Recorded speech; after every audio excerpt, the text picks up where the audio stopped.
Welcome to Thriving Tribesmen. My name is Kuri, your host, and I'm excited to be making this episode.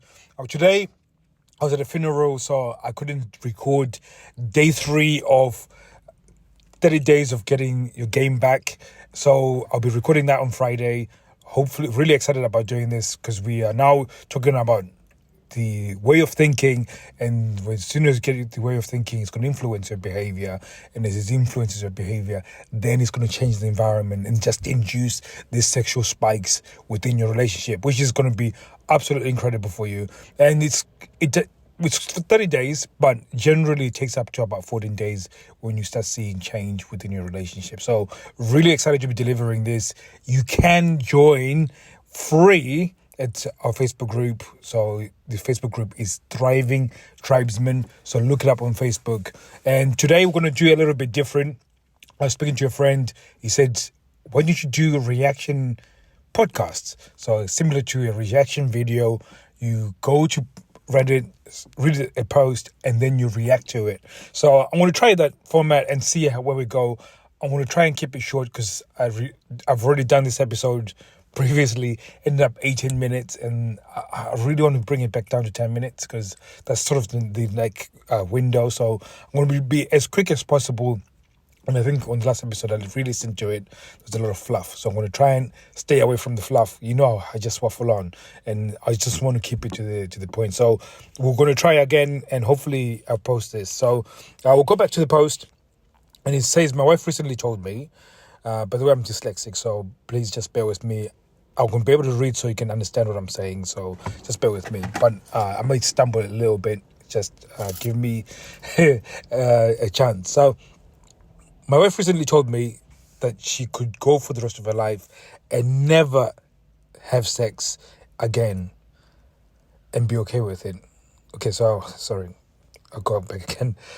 My wife recently told me that she could go for the rest of her life and never have sex again and be okay with it. We've been married for 33 years. I'm 64, she's 62. I'm pretty sure she has no idea what something like that can do to a man. Now, this screams at me. The moment you read that bit, that's when it tells you pretty much the dynamic of their relationship. Then he's left it to chance. So, and this is what I'm reading from here. So he says she pretty much has no idea what something like that can do to a man. So she said this with confidence, and he said nothing about it. So he's just complicit. So this is, I think, it's a big concept that could make me waffle on and just lose track. So I'm not going to go down that rabbit hole. It's something, and different episodes I'm going to make on a different date. But being complicit when those kind of comments are made, especially huge comments that affect the rest of your relationship, is something that you cannot be complicit about. You have to create boundaries. So it doesn't mean that you have to go and make an argument about it, because this is where when it comes to communication about sex, generally most guys, they do not communicate about it in a way that's constructive to the relationship. And generally most people that have been, they know me for a while, know that I will tell you not to talk about sex. That's the worst thing that you can ever do when it comes to being in a sexless relationship. The best way to go about it, if you are going to talk about it, is to talk about it when things are good. So you are having high frequency in sex and it's going well. That's when you talk about it. When there's lack of sex and you talk about it, generally most guys, this is how they talk about it. They talk about it, how it's making them feel and how it's impacting the relationship as it relates to how they're feeling. So all of a sudden it puts a spotlight on her and puts the fault on her, and therefore she then turns the spotlight and then puts it back on you. This is why the conversation, when you talk about it, it ends up being your fault somehow. So they've probably had that conversation before. She's made it his fault. So in order to try and keep the peace, that hopefully if I can keep the peace, maybe it might happen because I kept the peace. And then it just snowballed from there. Now, this is why having a level of resistance, putting boundaries, is very important. She'll lose respect for you, and it's got a snowball effect. If you don't put boundaries, like it starts off this really small. Oh no, let's not talk about sex. Oh no, you can't say that. No, you can't say that at a party. You can't joke about that, which is, we're all adults. We can talk about sex. It's like everybody does it. It's not a big deal. So it starts off with really small things. And then it snowballs to your bedroom, and then you're not having sex at all because you're just complicit. So this is where I think it's gone. Definitely, there's no boundary setting. There's no real conversation when it comes to sex, or there's no real skill in terms of creating the environment for both of them to be seductive towards each other. So there's no seductive environment within their relationship, which is critical, because I think most guys, when it comes to sex, they almost want this sort of just this sort of magical thing that should happen. Like, I'm just going to try and fungal her, and then hopefully, it's just, you shouldn't hope. There's no real strategy towards it. And when I say strategy, I know it takes the romance out of it, but when I say strategy, I mean you have to have a bigger picture when you look at it. You have to look at it from what are the inputs I'm doing every single day within our house that creates an environment where it's conducive for us to be both sexual and both wanting to be attracted to each other. So again, this is one of, guys don't think about that. They think about how can I get the sex. They think about the outcome, and they don't really think about the person you have to be in order to be having the outcome. And again, this becomes back to what I was saying, that you have, well, I think I was saying to somebody else, sorry, that in order for you to influence sex within your relationship and to create that environment, it's more about the way you're thinking. When you can change the way you think, it will influence your behaviors, and the behaviors become the inputs to create the environment that induces sex. So you've got these sexual spikes that end up happening within your relationship. So she ends up not just being part of it, but she actually starts chasing within the relationship because of the behaviors and you're doing these behaviors that will naturally spike her sexual instinct, that will her primal triggers will awaken. So I can see that this is where it's the lack of skill, obviously, again, lack of knowledge of what he has to do. So there's the possibility that there could be some religious background here. I'm not sure, potentially. But again, the fact that they're 60, there could be some cultural thing as well. So back in the day, some taboos surrounding sex. So there's quite a few things that could be at play. And because of that lack of communication, just really that openness to talk about sex has caused this to really go to a bad place. And the other bit is that he goes on to talk about that he can't leave because I'm guessing that if they're at 62, they probably got children, and those children now have children, so they're probably grandparents. So splitting away from, or at least separation, it's got a massive ripple. There's a lot of connections, and I think at this age, the fear of being alone is so much higher. I think most people don't think about that, especially if you are sort of under from 40 going under. You don't think about dying alone, but these guys are beginning to think about dying. For example, the funeral I went to is somebody who was 64 years old, so he's still quite young, but that's the time when he start thinking about retiring and spending time with the grandchildren and spending time with the one that you love and just relaxing and seeing your grandchildren. So this is probably what the stage they're in, and to be unhappy sexually is probably the most saddest part about this post when I'm reading it. But you can see how they end up in this situation because there isn't that communication when it comes around sex, and there's no real ideas on how to create that environment. Now, when people have the conversation about it, I think I've touched upon this. They look at it from the standpoint of, this is how it's hurting me, and therefore because it's hurting me, it's affecting our relationship. So we should do something about it. The worst thing that other people do, or at least people do, is then, okay, we can talk about it. Let's get a therapist involved. Terrible idea. Don't do that.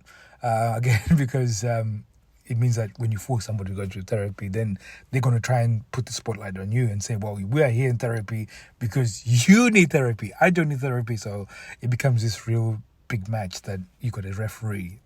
The therapist becomes a referee, and the whole week you're gathering evidence to show that they're the bad person. So it's a very terrible idea. So again, when it comes to communication, it always comes then down to you changing the environment. So, and you change the environment by changing the way you think. So a lot of it is more you going introspective rather than you trying to change the environment around you. And you can see the same thing here. So this guy read this post. There's a guy who read the post and then wrote a comment underneath. He goes, Jesus Christ, are you me? Did I post this in the middle of the night and forgot? Wife and I are in our 50s. She said this to me 3 years ago. I've done everything I could for 3 years, still nothing. So he lists the things that he has done, and this is the most saddest thing I've ever read. So he says, I've worked on myself, lost weight. By the way, guys, you don't need to lose weight in order for you to have more sex in your relationship. Losing weight will make you look great, will make you feel great, and will build your confidence. So that it does add to it a little bit. I'll give you that. It does add to it. But again, the moment you do it in order for her to have sex with you, it's a very terrible idea. When you're losing weight, you should be thinking about you're losing weight to have a better erection and better performance when you are having sex. That's where you should be at. Your head should be at. It shouldn't be to impress her, because she's not impressed by your body fat percentage. And I'm smiling and laughing because you'd be surprised how many clients I have who've got muscles on muscles.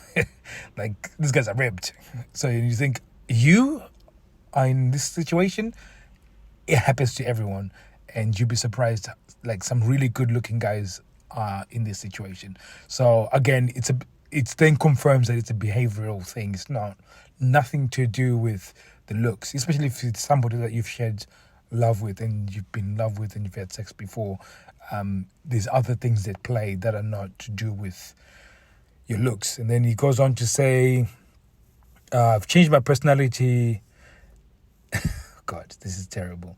I've become more agreeable. So now being agreeable is a terrible thing, because the moment you remove friction within a relationship, she will lose respect for you. The frequency of your sex comes from the fact that she respects you.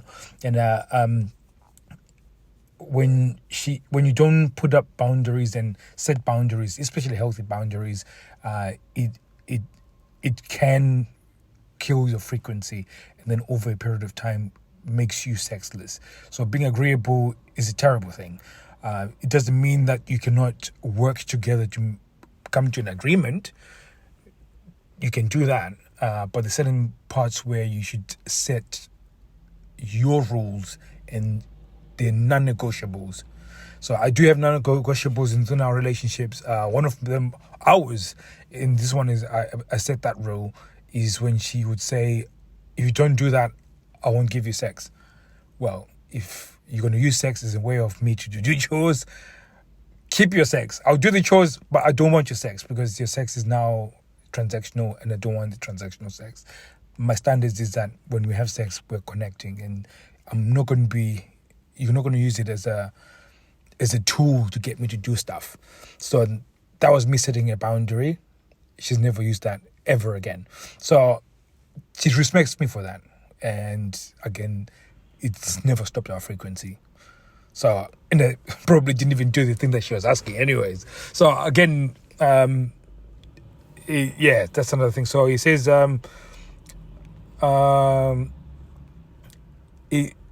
he went and then got a better paying job. Oh my goodness, this is terrible.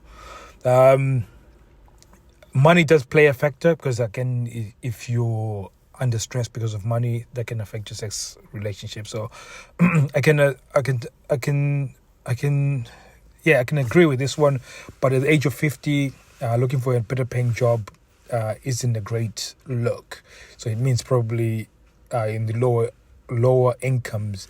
At 50, you're not learning any new skills unless if you're doing internal progressions, which is again very difficult because you have to still learn some skills in order to get. And at 50, your market value drops. So you build a lot of your value within a job space, sort of in between your 20s towards 40. That's when you build all your skills, so that by the time you get to the 40s, generally, if you've done it well, you hit 100K by the time you get 40.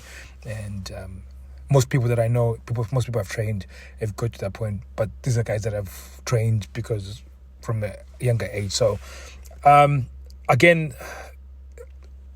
if money is a problem and it's a stress, again, it also always comes down to how you view money, so, and how you're spending it as well. So if you're frivolous with your money, which I've been before, what that means is that I just spent without really thinking about what I was doing, and it created a financial problem in my relationship. That was quite bad. So that also could be the incentive to try and get a better paying job, but it's not getting a better paying job. Is more about you focusing on how you're spending and really making sure that you're making better pay decisions with your money. So I started talking about cooking and cleaning and being romantic gestures. And another one, that's a terrible idea. Now, you can have romantic gestures, but romantic gestures are more powerful in a successful relationship. Don't do romantic gestures to reclaim something. That's the worst part to do it. Don't never do a romantic gesture to reclaim. When you do that, it comes across as desperate and it's very low value.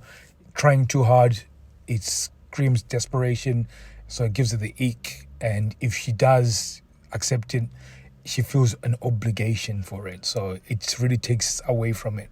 I think the other bit most guys do, they do this thing where they do a date night.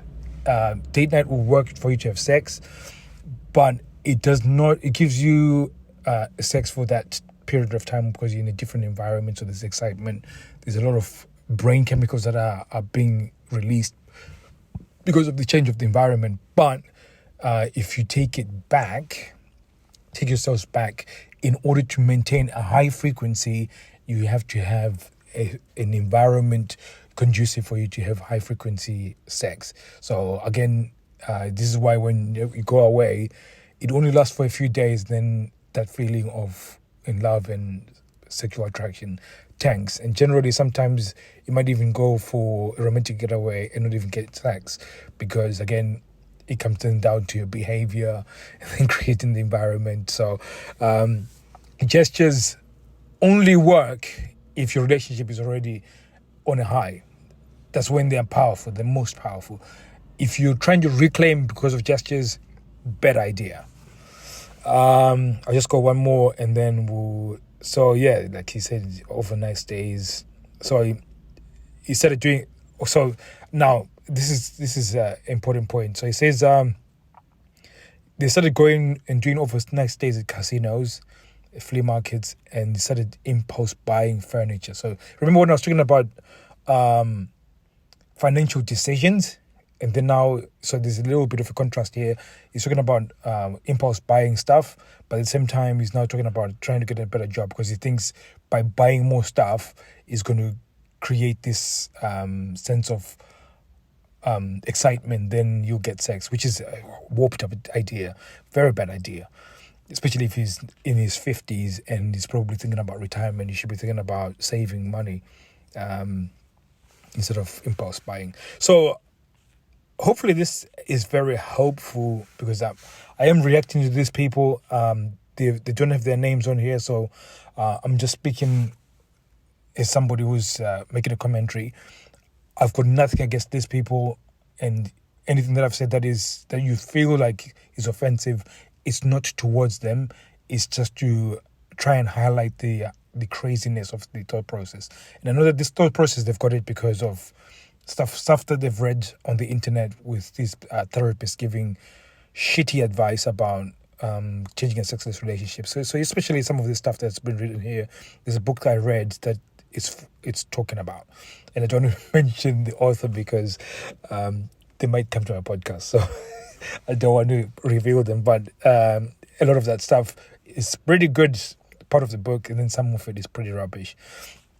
But hopefully this is a nice way of you guys to learn some new concepts, and when I do the commentary, at least you can learn some nuggets. And as I'm reacting to these posts, especially some of the comments, as I go down further in the comments, it gets worse, because there's guys that are talking about buying cars and stuff to try and get sex, which is, this is your partner, and when it comes to spending money, and there's another one that I don't get, because when you buy a new car, the excitement wears off, and then it doesn't give you frequency.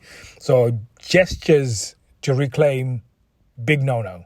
So I'm going to do another podcast episode, because that's giving me a podcast episode idea. I'm going to talk about that one of these days. So thank you very much for listening. To learn more especially about the way of thinking and influencing your behaviors, go to Thriving Tribesmen Facebook group. We're doing a program, and that's going to be 30 days. So every day you're going to have a lesson in a task, and it's going to help you to move from sexless to sexual success in your relationship, because every single day I'll be giving you different tasks, and those tasks are just designed to help you think, create those behaviors, and then create that environment that will be inducive, that will induce that sexual desire from her, and then get primal spikes will just go crazy, and she'll be wanting to chase after you and make you, lay some pipe inside her. So thank you very much. I'll be speaking to you guys soon. Take care. Oh God, 20 minutes.